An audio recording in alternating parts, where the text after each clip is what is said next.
Welcome to মুনমুনের classroom. আমরা করছি class 11 MCQ এর মৌলসমূহের শ্রেণীবিভাগ ও ধর্মাবলীর পর্যাবৃত্তির পার্ট 5। Very important question. কোন যুগ্মটিতে উপস্থিত ধাতুগুলির ব্যাসার্ধের মান সমান? এটা দেখো, সিলভার আর হচ্ছে গোল্ড, এদের ব্যাসার্ধের সমান হবে। কেন না, ল্যান্থানাইট সংকোচন চলে আসছে মাঝখানে, সেই জন্য। কোন যুগ্মটিতে সমযোজী ব্যাসার্ধের পার্থক্যের মান সর্বাধিক? এটা হবে পটাশিয়াম এবং ক্যালসিয়ামের মধ্যে।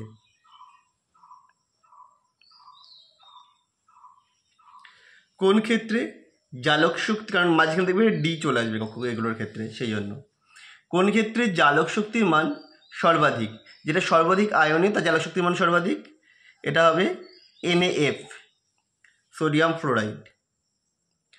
পরেরটা, ক্রোমিয়ামের কোন অক্সাইডটি উভধর্মী? এখানে দেখো অক্সাইডের মধ্যে অপশন CR2O3 হচ্ছে উভধর্মী। ব্যাসার্ধের ক্রম হিসাবে কোনটি সঠিক? এখানে দেখো প্রত্যেকটার ইলেকট্রন সংখ্যা 18, কিন্তু এখানে প্রোটন সংখ্যা 20, এটার প্রোটন সংখ্যা 17, এটার হচ্ছে 16। তাহলে প্রোটন সংখ্যা যত কমে আকার তত বাড়ে, সেই হিসেবে অপশান A।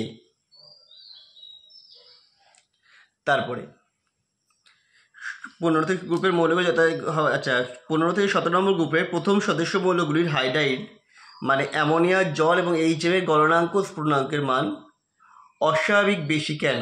কারণ আন্তরাণবিক হাইড্রোজেন বন্ধন গঠন করে। Option B। 27 নম্বর কোশ্চেন, এক্স মৌলটি পর্যায় সারণীর চতুর্থ পর্যায়ে আর 15 নম্বর গ্রুপে অবস্থিত। তাহলে নিম্নলিখিত কোনটির সঠিক হয়? যে চতুর্থ পর্যায়ের 15 নম্বর গ্রুপের মৌলটার হবে 15 নম্বর মানে হচ্ছে 4s2 4p3, অর্থাৎ এর ক্ষেত্রে কী হবে? S এবং D অরবিটাল দুটি পূর্ণ এবং পিটি অর্ধপূর্ণ, অপশান D হবে। ক্ষারকীয়, উভধর্মী ও আম্লিক এই ক্রম অনুযায়ী সেটের অক্সাইডগুলো সাজানো রয়েছে। দেখো BaO হচ্ছে ক্ষারকীয় অক্সাইড, ধাতব অক্সাইড, Al2O3 উভধর্মী অক্সাইড, SO2 হচ্ছে আম্লিক অক্সাইড, এটা হবে অপশান B।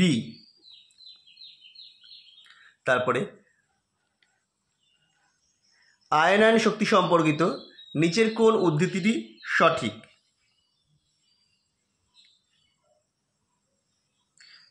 এখানে হচ্ছে নাইট্রোজেন, অক্সিজেন, ফ্লোরিন, এই উদ্ধৃতি সঠিক হবে। এর সব থেকে বেশি নাইট্রোজেন, কারণ সঠিক অর্ধপূর্ণ। আচ্ছা, নিচের ইলেকট্রন বিন্যাসগুলির মধ্যে কোনটি 1s2 2s2 2p6 3s2 3p6 3d9 এই ইলেকট্রন বিন্যাসকে প্রকাশ করে? তো 3d9 হয়েছে। 3d যদি 9 হয়ে যায়, 3d 9 হয়, তার মানে এখানে নিশ্চয়ই ছিল 4s1 বা 2 ছিল, সেখানে ইলেকট্রন বেরিয়ে এটা হয়েছে। 4s পুরো না হলে 3d হতে পারে না, সেটা এটা ক্যাটায়ন। কীরকম ক্যাটায়ন? ধাতব ক্যাটায়ন, অপশান D। আমাদের ভিডিও কেমন লাগলো কমেন্ট করে জানিও, আর এই ধরনের ভিডিও পেতে অবশ্যই চ্যানেলটা সাবস্ক্রাইব করে রেখো।